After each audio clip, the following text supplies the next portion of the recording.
지난 12.3 계엄과 대통령, 한덕수 권한대행 탄핵소추안 통과 이후에 대한민국 정치는 혼돈을 거듭했습니다. 국정은 마비 상태였습니다. 국민의 선택을 받아 이 자리에 선 정치인의 한 사람으로서 송구하다는 말씀을 먼저 드립니다. 정치가 아무리 혼란하다 해도 국민의 삶은 혼란해서는 안 됩니다. 정치가 아무리 꽉 막혔다 해도 대한민국 경제는 전진해야 합니다. 지금 세계는 미중 패권 경쟁이라는 정치적 격변과 4차 산업혁명이라는 경제적 격변이 동시에 진행되고 있습니다. 우리는 저 앞에 두 겹의 거대한 파도를 마주하고 있습니다. 이 파도를 타고 넘어갈지 아니면 이 파도에 삼켜질지 선택의 기로에 있는 것입니다. 그 어느 때보다 한미동맹 그리고 협력산업의 확대 그리고 대한민국 산업 경쟁력 확보와 혁신이 중요합니다. 지금 여기 와 계신 국무위원들께서는 전국이 혼란스럽더라도 국민의 삶 그리고 대한민국의 장래를 위해서 최선을 다해 주실 것을 간절하게 호소합니다. 최상목 대행님 나와 주십시오. 장관님, 국토보유세 들어보셨죠? 부동산 보유를 하면 재산세와 별도로 부과하는 징벌적 이중과세입니다. 이런 세제를 도입하면 부동산 시장에 어떤 영향이 미칠까요?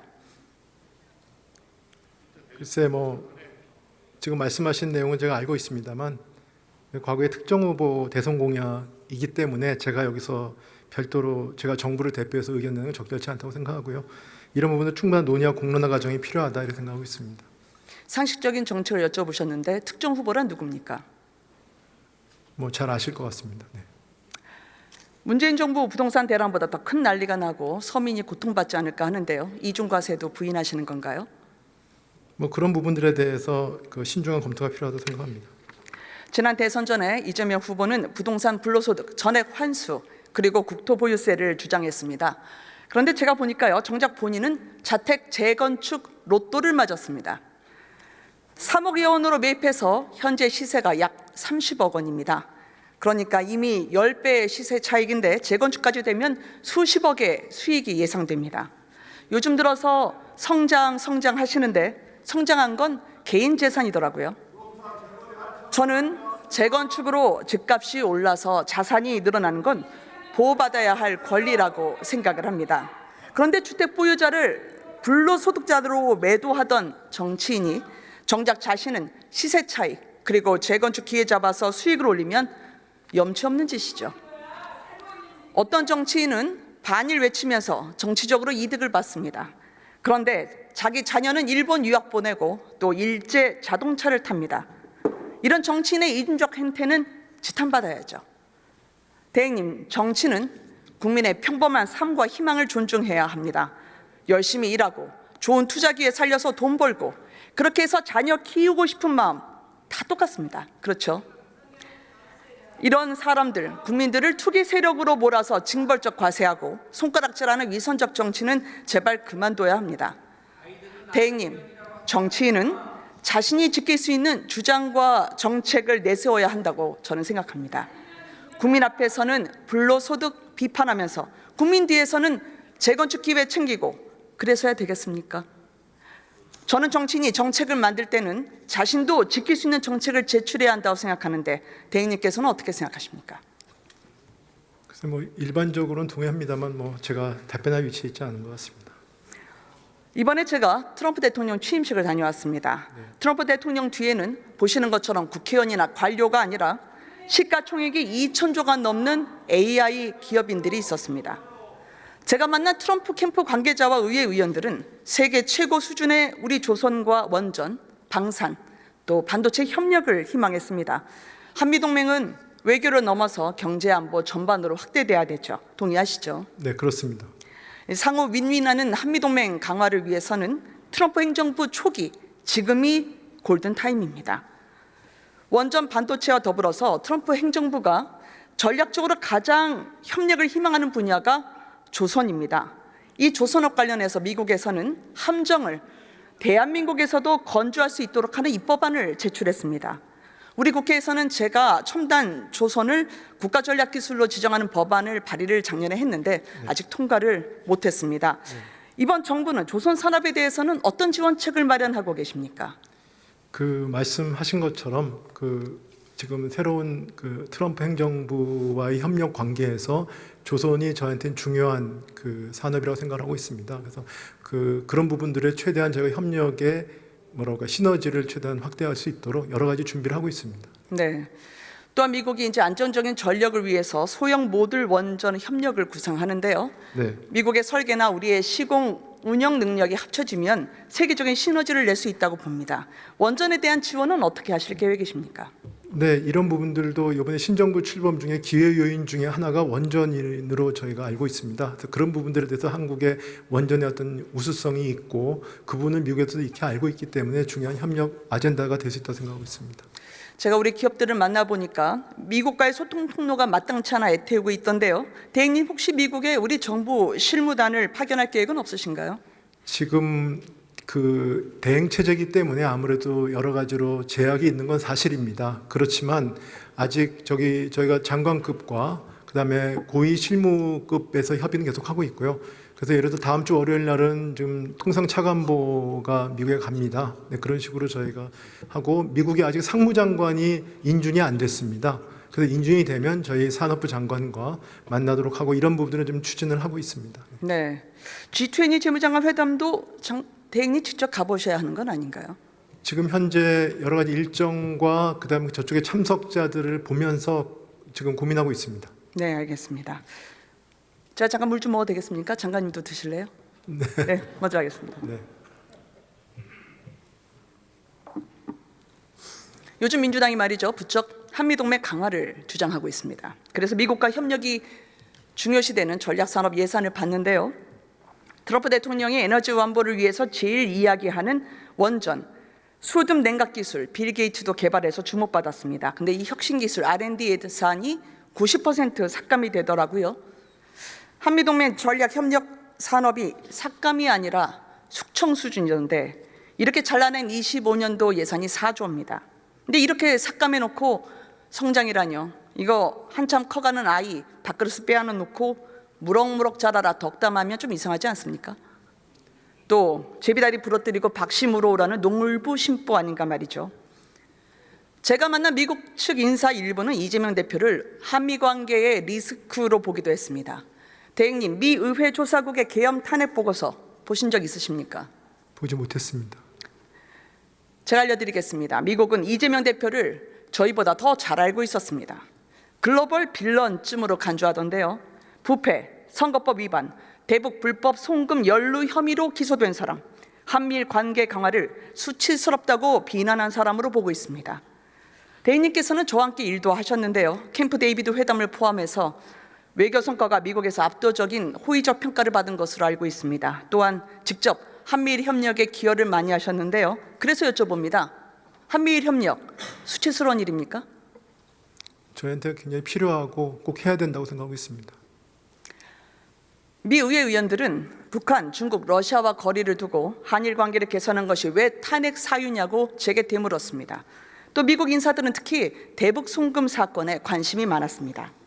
미 연방정부 산하 VOA는 이재명 대권을 위한 송금 성격이 짙으며 미 대북 제재 위반이라고 보도하고 있습니다. 미 국무부와 유엔 제재 대상이 될 수 있다고 또 언급을 하고 있습니다.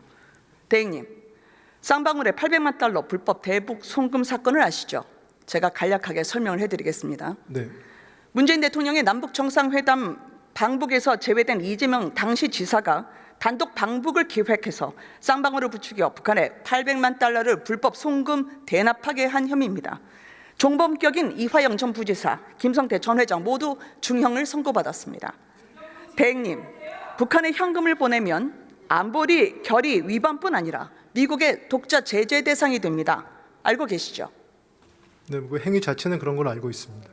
쉽게 말하면 미 동맹국의 유력한 대통령 후보가 미국 입국이 금지되는 블랙리스트에 오를 중대 범죄 피의자로 간주되는 겁니다. 글로벌 빌런 때문에 대한민국이 글로벌 망신거리가 되는 거죠. 어떻게 생각하십니까? 제가 그 사실관계는 정확히 모르기 때문에 답변드리기 좀 어렵습니다. 제가 만난 미국 측 인사들은 결국 이재명 대표가 대북 송금 우두머리냐고 물었습니다.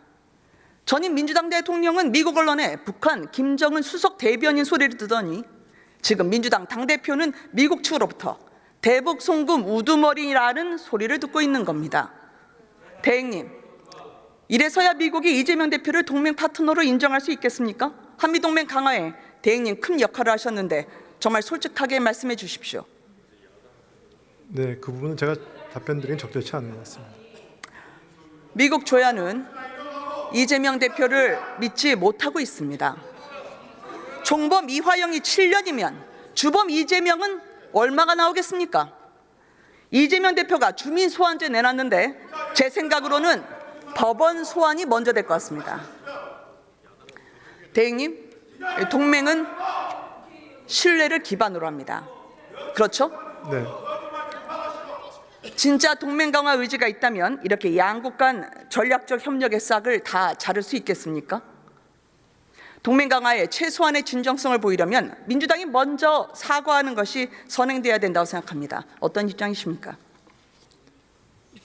그 아까도 말씀드렸지 않습니까? 제가 그 지금 의원님 말씀하시는 거에 대한 사실관계를 제가 정확히 알지 못하기 때문에 말씀드리기가 어렵습니다.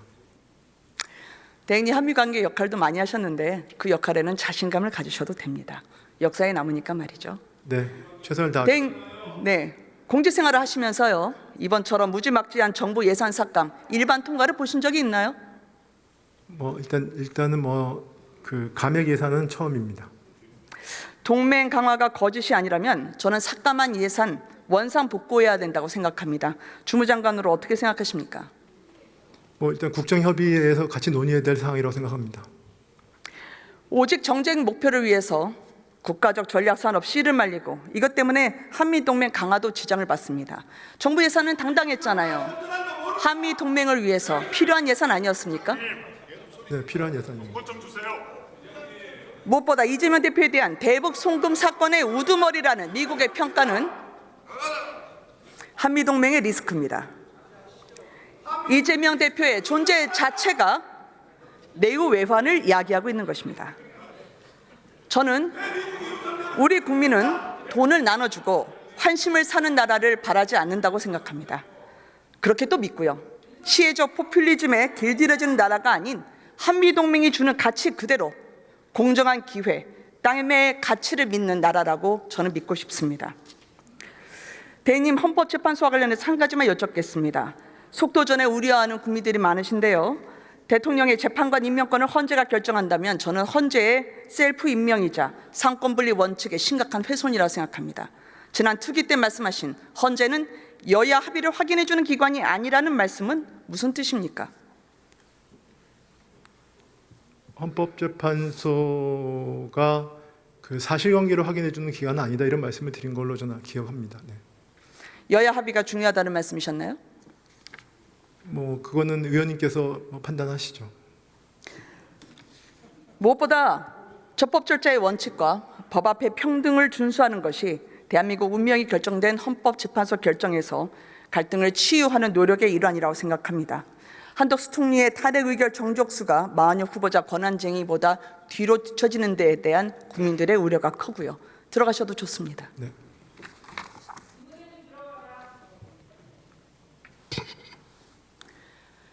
혁신과 도전을 비웃고 조롱하는 잔치는 그 정치로는 인공지능 그리고 기술 전쟁의 시대를 헤쳐나갈 수가 없습니다. 모두 다 아시는 거죠.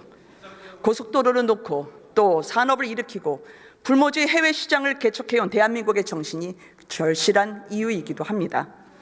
흔들리는 원칙과 무너진 상식을 바로 세우고 누군가의 도구로 전락한 이 대한민국을 제자리로 돌려놓고 희망을 다시 찾아보겠습니다. 역사의 고비마다 우리 국민께서는 현명한 판단을 해주셨습니다.